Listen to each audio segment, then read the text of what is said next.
Hi, and welcome to Manti's Book Club. Today we are reading Guardian Witch. This is the second book of the series, so if you haven't listened to the previous one yet, you can head to the Profession Witch album. I stream book club on Twitch almost every Wednesday. Episode goes up on YouTube next week after a new stream. This is not a professional translation or reading, so I stumble, swear, sometimes can't read words. I'm not doing this for money, I'm doing this for my friends, but if you want to support me, there is a Ko-fi link on the screen. This episode is recorded off stream due to technical issues.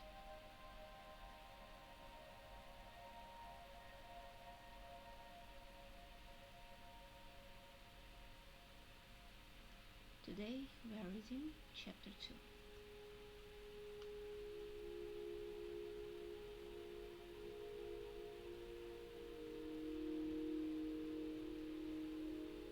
I never got to Ceylon before leaving. For some reason, this seemed like a bad omen to me. Not because of the exam. By the 10th year, you begin to understand that there is no such thing as absolute knowledge. You won't get anything lower than a C for relative knowledge, and you can always invent something that's missing. And then I had the feeling that all the grades had been distributed in advance. The signed diplomas had been lying in the teacher's desk for a long time, and the final exam was only needed by the school for reporting.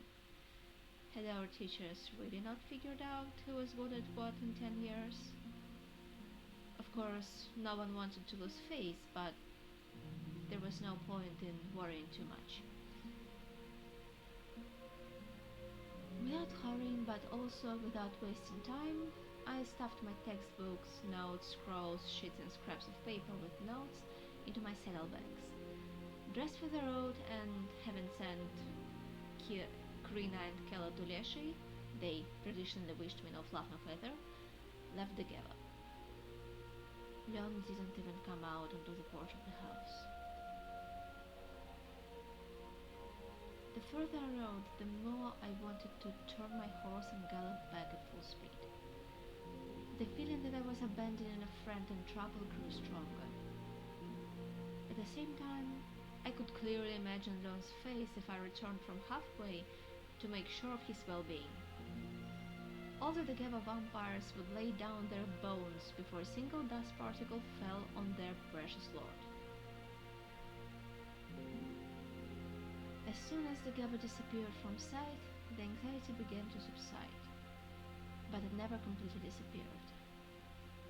However, very soon I had no time for it. The upcoming exam pushed all other thoughts out of my head. As usual, the Pythias were the first to take it, otherwise there was no escape from them. Forced to languish until the last day, they tried to predict some nasty thing to their colleagues going to the slaughter, supposedly in order to repeat the material.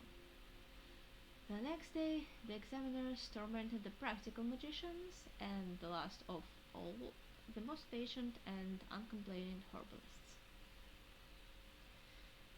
I had planned to arrive at Stormin the evening before the exam, but a thunderstorm had spoiled my plans, and I had to wait it out in a roadside tavern.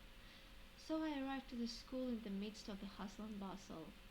The current graduates, exhausted by sleepless nights, were wandering aimlessly back and forth along the corridors, buried in their notes and muttering snatches of spells under their breath. The results were not long in coming. On the second floor, snow was falling straight from the ceiling. On the third, lab assistants from the unnatural science department were chasing a 5-toed Vera-rat with nets.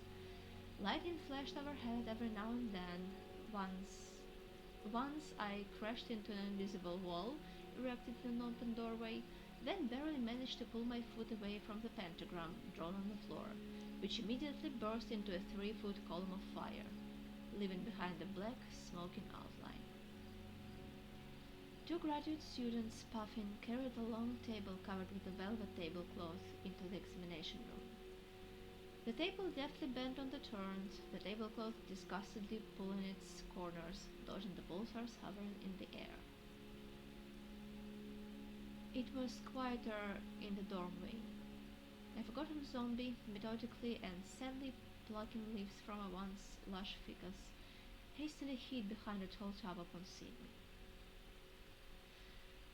"Hello, Red," Velka greeted me, tearing herself away from a tattered volume of Love and Repel potions. "Oh, how red you are!" "Well, I overdid it a bit," I admitted. "Don't you have some kind of moisturizing balm? My shoulders are burning." In addition to the beneficial effect of the sun, which colored my skin with scarlet burning spots, my stay by the lake turned into a good 100 itchy blisters from mosquito bites. Vilka rummaged in the wall cabinet, chose a large pot-bellied bottle, plugged with a wine cork, uncorked it, sniffed it suspiciously, and grimaced. Judging by her face, the herbalist was painfully trying to remember what was poured into it and whether she would have one friend less. After thinking about it for a minute, Velka decided to take a risk, gave me the bottle, and returned to her notes. "How are your studies?" I asked, trying to examine the contents of the bottle in the light. I can't say for sure, but there was something floating in there that looked like a dead rat, somehow squeezed through the narrow neck. "My head is all over the place," the herbalist admitted honestly, turning the page from under which a dried twig of celandine slipped onto the bed. "It feels like I'm seeing my own notes for the first time." "And yours?" "Oh, don't even ask." I shook some of the balm onto my palm, which turned out to be thick and transparent grey with some small petals sprinkled in. Oddly enough, it instantly relieved the itch, and a pleasant chill spread across my shoulders. "Lucky. You have an exam in half an hour, and I have one tomorrow," Velka envied. Such happiness seemed very dubious to me. I barely had time to rub the last portion of the balm into my shoulders when Vajak, Timar, and Yenka, disdaining decency, materialized in the room. The latter was holding a submissively drooping Barsik under his arm. The lucrative position of school mascot and natural greed obliged him to gobble up all the gifts presented by the adepts on the eve of the exam, and now the black cat hung on Yenka's hand like a dead weight, rolling his eyes and only occasionally moving his tail so that he wouldn't be thrown into the trash by mistake.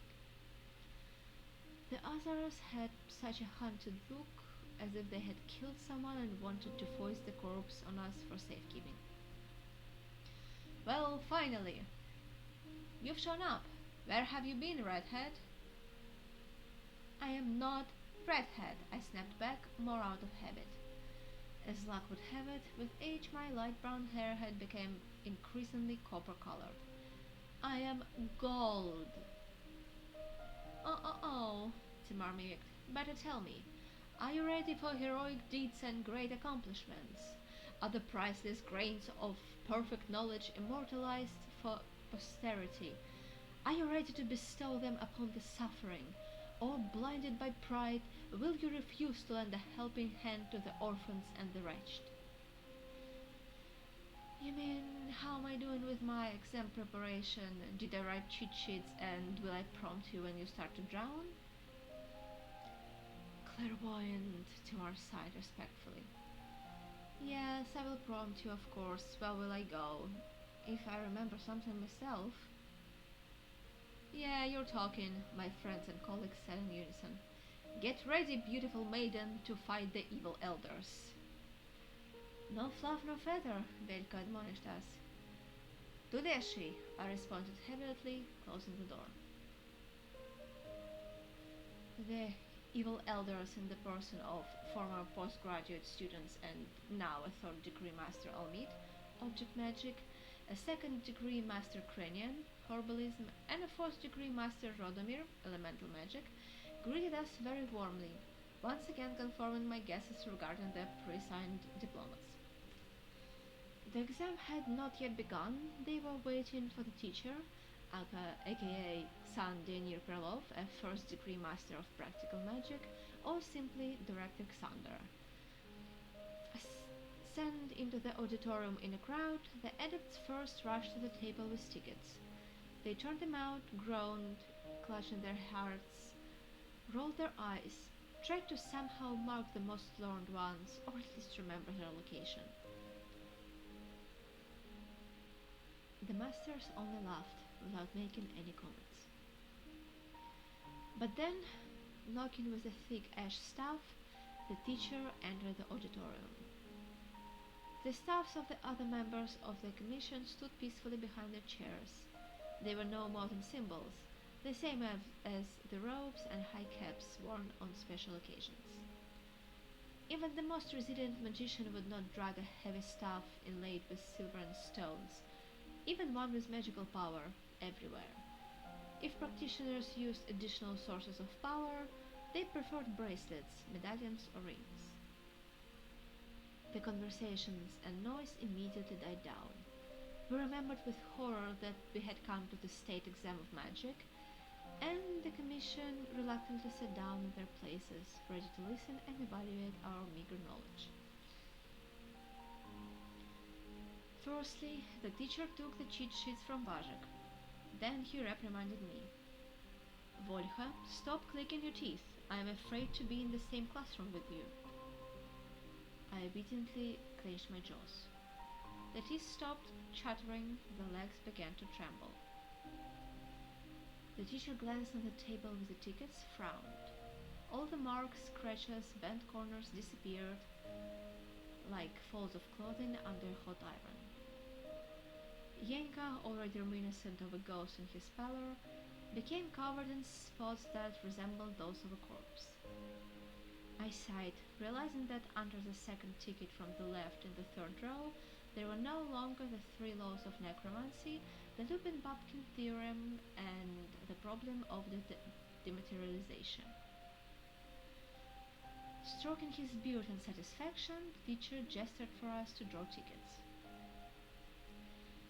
That's what I thought. The 13th. I am lucky with this number. In 10 years and 40 exams, I've drawn exactly a dozen 13 tickets. Having told the secretary the number that caught my eye, I, without looking at the ticket anymore, sat down at the second desk in the middle row. I took a few blank sheets of paper with official seals in the corners from the stack, removed the lid from the inkwell, and tested the pen on my fingernail. And only then did I read the questions.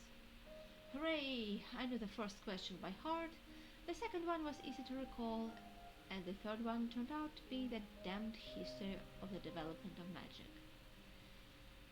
Naturally, I had completely forgotten half of the dates, but the first ones on the list, thanks to Leon, were still before my eyes.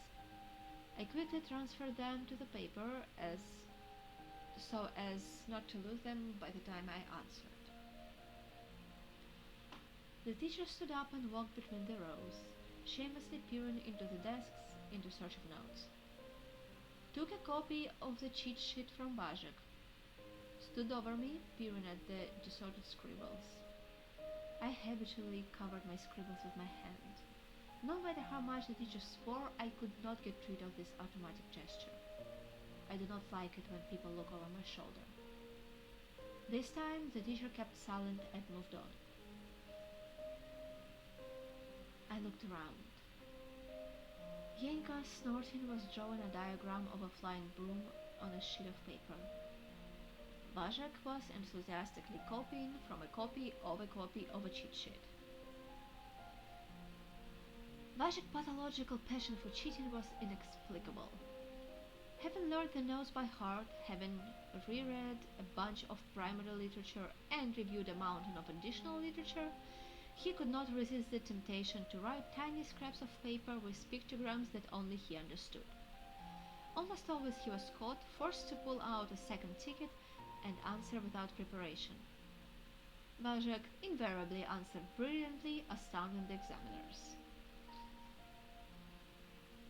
After half an hour, someone's nerves gave out, and the stumbling figure reached the lectern with wobbly strides, crumpling a sheet of paper covered in writing on both sides in their sweaty palms. Thicket 7. Theoretical and practical foundations of telekinesis. Stuttering and licking his dry lips, the adept read the first question and fixed his eyes, filled with death throes, somewhere at the ceiling. The teacher nodded encouragingly to Vander, turned his gaze from the answer to the audience, and with understandable indignation discovered only abandoned sheets of paper and pens. All the adepts dived under their desks. "What is this?" he rumbled angrily, slamming his stuff down. "Get out of there immediately! Radomir, Cranian, look at this disgrace!" The teacher looked around and shuddered in surprise. The tops of the master's staffs gleamed forlornly above the tables of the admissions committee. Vander's inability to cast spells correctly was the talk of the town. The entire group copied his homework, but when Vander was asked to act immediately at the board, the adept became confused, nervous, and messed up the simplest spells, posing a considerable threat to society. The teacher shook his head in displeasure, but I noticed how he imperceptibly moved the end of his staff, creating an invisible grundle screen, the spell disperser. "Can I have some water?" the adept asked plaintively, getting closer to the practical part of the question. "Pour water into a glass using telekinesis. Let that be your answer," the teacher advised, squeezing the stuff tighter in his hands. Vander nodded, wrinkled his forehead, and stared at the decanter. First, the water boiled. The adept concentrated. The boiling stopped. A crust of ice formed around the decanter. Almost immediately the crystal broke. The icy copy remained standing on the table, and the cloud of glass chips swirled around it in silent walls. "That's enough," the teacher hastily intervened. "Next question." The shards fell to the floor with acclaim. The imperturbable secretary took the ice decanter away and wiped out the puddle that had flowed from it. The exam continued. Luckily for us, Vander didn't have any more practical questions, and he, immensely pleased with the end of the exam nightmare, skipped out of the auditorium, slamming the door. We sighed enviously. I decided not to delay with the verdict and took the empty chair in front of the lectern. The teacher glanced at the ticket, nodded, and looked at me expectantly with a stern gaze from under his menacingly furrowed brows. In the first year, I would have lost my voice. In the fifth, my voice would have trembled. In the 10th, I answered him in kind without hesitation. The committee choked and formed a concealed laughter. The teacher banged his index finger on the table with annoyance, calling for order. While I was answering the first question, the Archmage did not interrupt, and it seemed did not listen at all, studying the statements laid out in front of him, and only nodded occasionally so that I would not think that I had been forgotten. "Okay," he finally said. "I see that you understand the theory of levitation. What's your second question? Psychosomatic block? Very good. Let's keep the principles and characteristics. Any third-year students knows them. And move straight to practice. On me." "On him? Make the Archmage freeze like a corpse while still alive. And he will probably use a counterspell or even a mirror that reflects the spell on the spellcaster herself." I licked my suddenly dry lips, vividly imagining how my numb body is carried out of the classroom along with the chair and placed under the ficus. The committee, interested, emerged from the light, watchful slumber in which the masters usually waited out the exam. They said that Master Veragor from the herbalist department had even learned to sleep with his eyes open, snorting approvingly during particularly long and tedious answers. The easiest spell to use for a blockade is the universal spell of Newton, and it is also not particularly difficult to deflect. You can try a plastic formula with 7 variables based on elemental magic, but this spell is the most capricious and unpredictable, requiring a thorough knowledge of the enemy. I looked at the teacher searchingly, figuring out what weak points there might be in his defense. The easiest way would be to conjure up a hefty crowbar and come at him from behind. There is another very good and powerful spell, too powerful even for an experienced magician. It takes a long time and is carefully woven, but it allows you to put in your strength in parts, rather than in one impulse at the end. A very convenient thing when you have time to restore your magical reserve. You wove the first part, press, wove the second, activate it and put it into action. But it is unlikely that the commission will wait a day or until I run to the nearest source of power. But what if we assume that the teacher has already prepared the mirror and it is hanging between us, waiting for my answer? Most likely it is set to reflect a direct blow and will let the unfinished spell through. Or, having passed through the mirror, the spell would pull it along with itself and thus complete the construction. But if there is no mirror, I will not be able to avoid the autumn re-examination.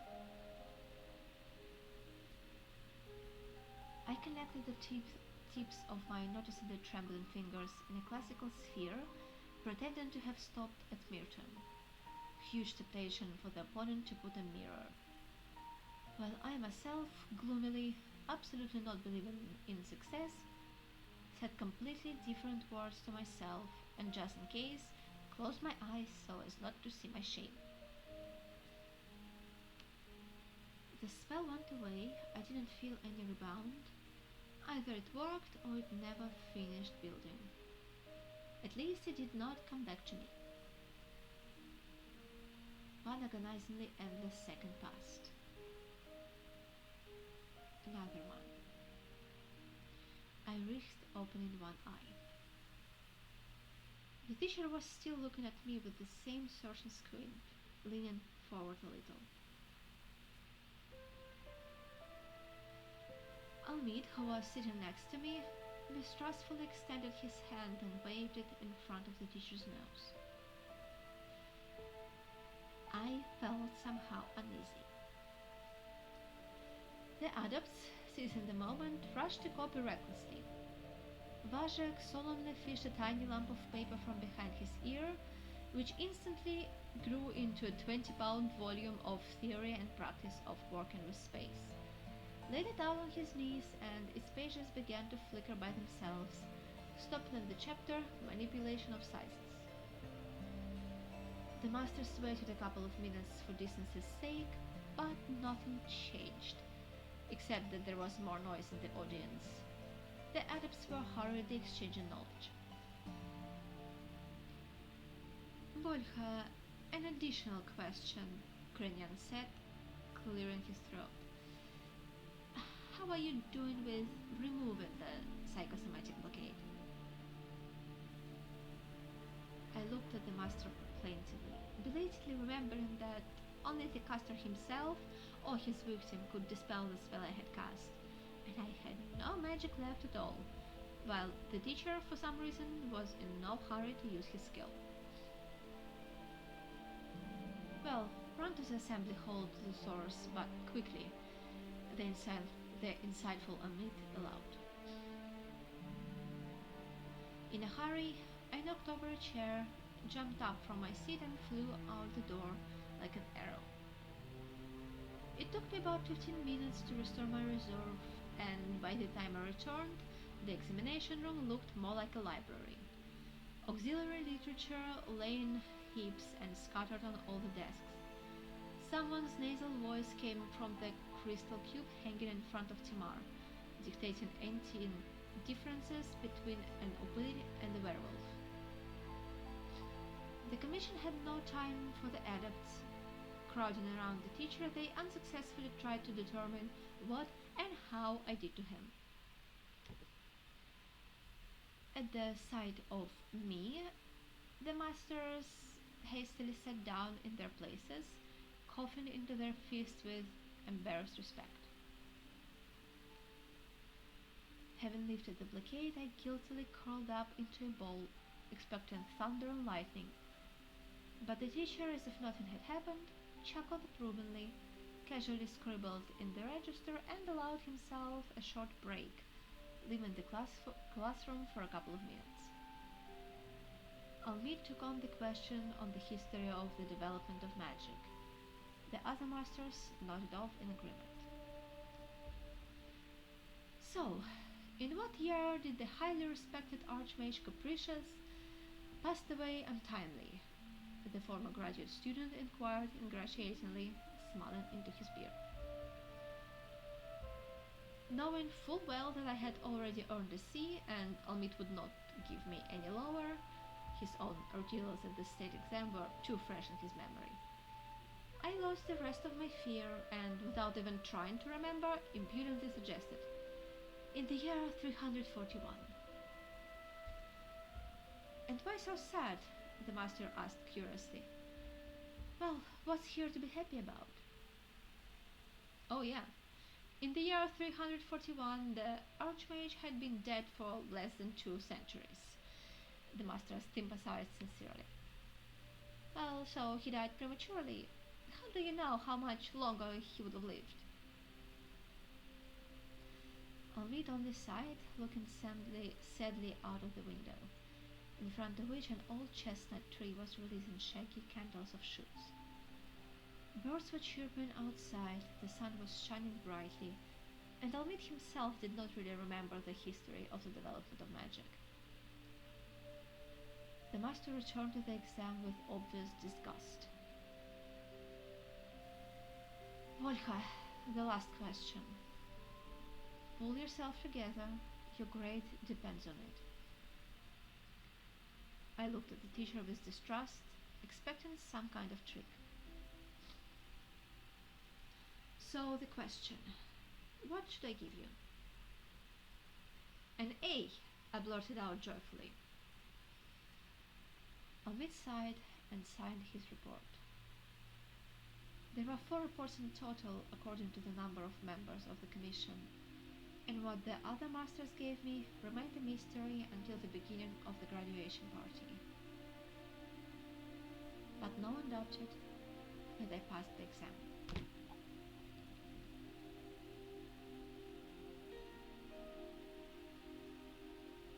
This is it for today. Thank you everyone and good night.